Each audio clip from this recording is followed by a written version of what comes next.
राजस्थान के अफीम उत्पादक इलाकों में किसानों की सबसे बड़ी शिकायत अगर किसी विभाग को लेकर रही है तो वह है केंद्रीय नारकोटिक्स ब्यूरो यानी सीबीएन।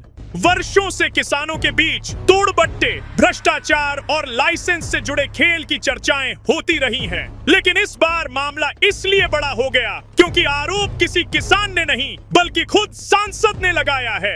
कोटा में आयोजित सीबीएन की सलाहकार समिति की बैठक में चित्तौड़गढ़ सांसद सीपी जोशी ने भरी बैठक में एक इंस्पेक्टर पर प्रतापगढ़ के किसान से 1 करोड़ 4 लाख रुपए लेने का आरोप लगा दिया।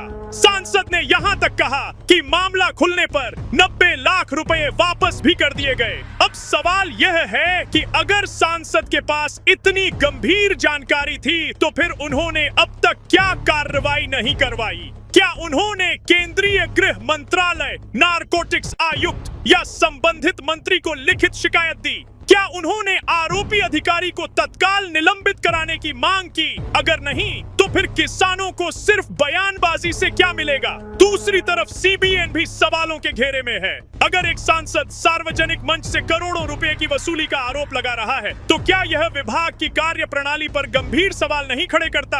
आखिर ऐसी नौबत क्यों आई कि किसानों से जुड़े मामलों में भ्रष्टाचार के आरोप सीधे बैठक के मंच तक पहुंच गए? सबसे ज्यादा पीड़ा उस किसान की है जो साल भर मेहनत करके अफीम की खेती करता है।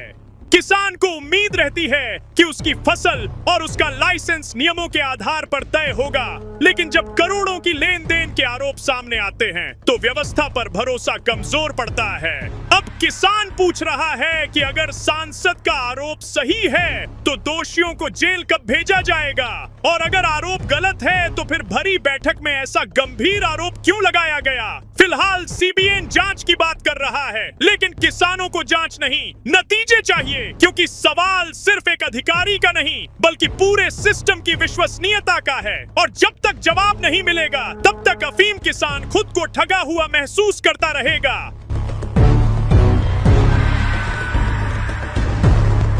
एक प्रदीप लोहारू करके कोई ऑफिसर बैठे हैं, आपको बैठने का राइट है। आपने क्या किया पता है? मैं आपका सुझाव तब दूंगा डीएसपी साहब जब इसके खिलाफ एफआईआर हो।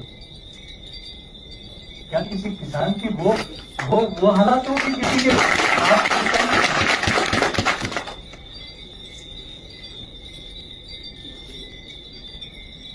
एक करोड़ 4 लाख रुपए लेके आओ फिर 90 लाख लौटाओ। आप शर्म नहीं आती आपको?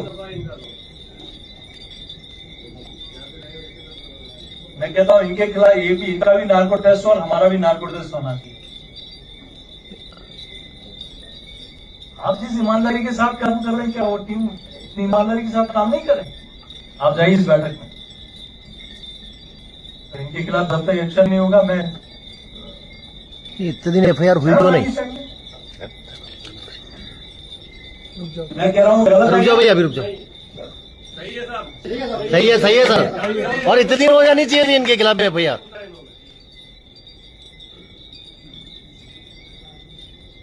मैं कह रहा हूँ सही है गलत है? एफआईआर तो हुई थी, किसी से कंप्लेन हुई थी। मैं जो कह रहा हूँ वो सही है या गलत है? गलत है।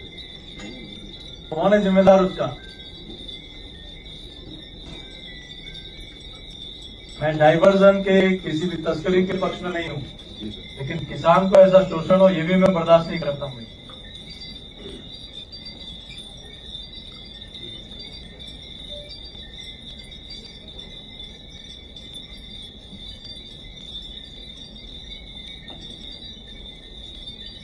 उसको आत्महत्या करनी पड़ती, कितने लोगों से उन्होंने पैसा लाकर लिया है।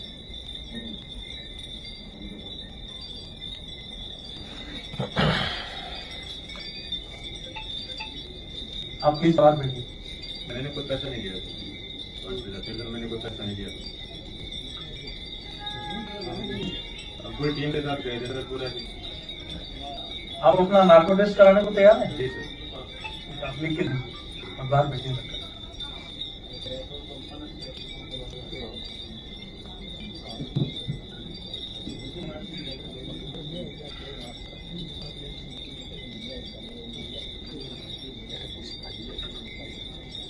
क्या एक रूट में कोई नीमच की टीम आती है और 3 किलोमीटर दूर खेत में आप कुछ खुद ही सामान डाल के और उसे निकाल के उसके खिलाफ FIR लॉन्च करते रहो।